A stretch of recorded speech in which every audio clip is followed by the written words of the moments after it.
Hi everyone, it's Gary Nicholson here. This is your planning outlook on Friday the 22nd of March. It's a chilly outlook for the weekend, with a westerly wind bringing snow showers to Scottish mountains, those most frequent during Sunday when winds will be gale force across the Highlands. High pressure will be nearby in the week ahead, deflecting most of the incoming weather systems away from our shores, but still some low cloud and some rain or drizzle at times on western Scottish mountains. Temperatures will tend to lift as the week goes on, nudging back above freezing on most mountains. Let's take through a temperature sequence then. This is 850 millibars. It's a bit higher up in the atmosphere than the highest Scottish tops at the moment, but still we can get the feel for the overall air mass, and it's the cool one that's in place over the weekend. Sub-zero above, say, 800 or 900 metres, lower than that early in the morning on Saturday. Significant wind chill where exposed to that westerly wind then.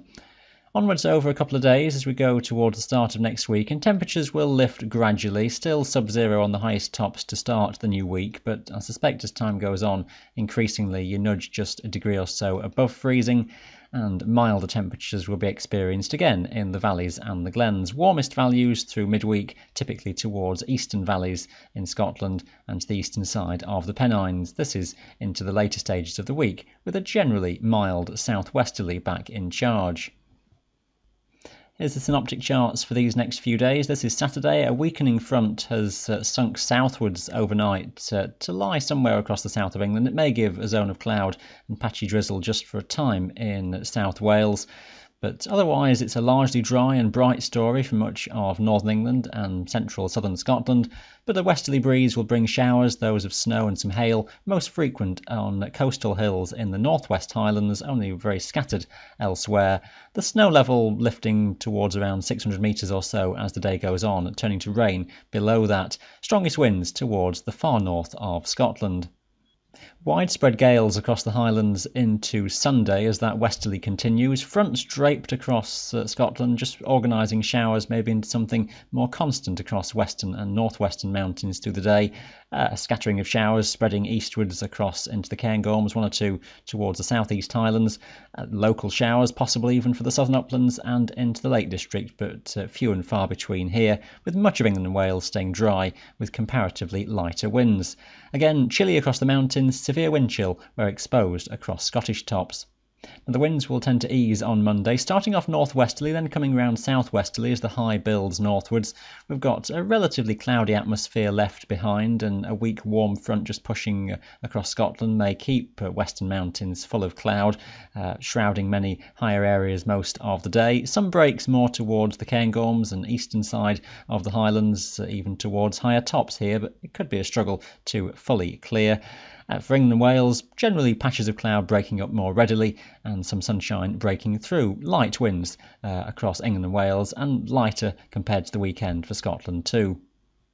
A general west or southwesterly drift is across the British Isles through into Tuesday. High pressure across the southern half of Britain, keeping things generally dry for many places, but still a damp picture, I suspect, across the western mountains of Scotland. Rain and drizzle around western coasts. The fronts are most likely to lie to the north of Scotland, so shouldn't be anything too substantial in terms of rain, but enough to be maybe persistently damp and rather murky around those western coasts.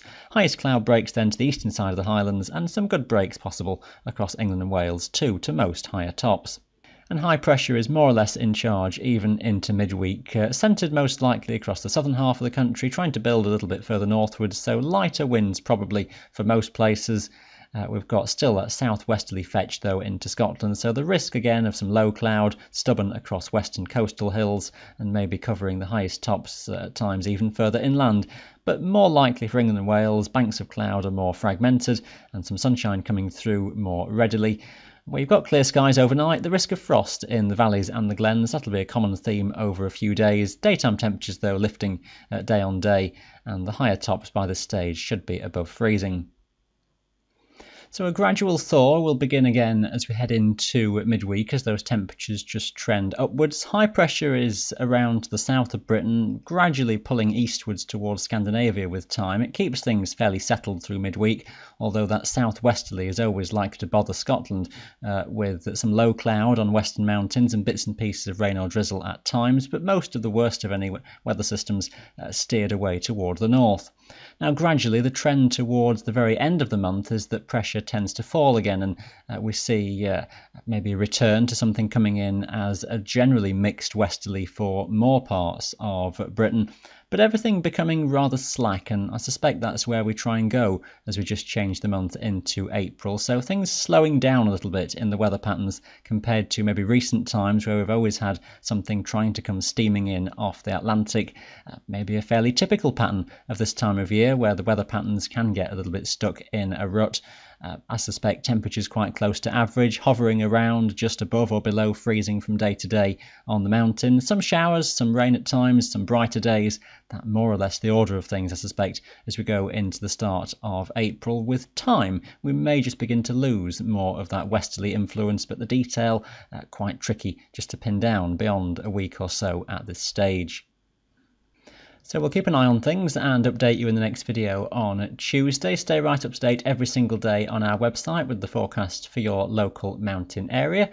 Thanks for watching this video. Bye for now.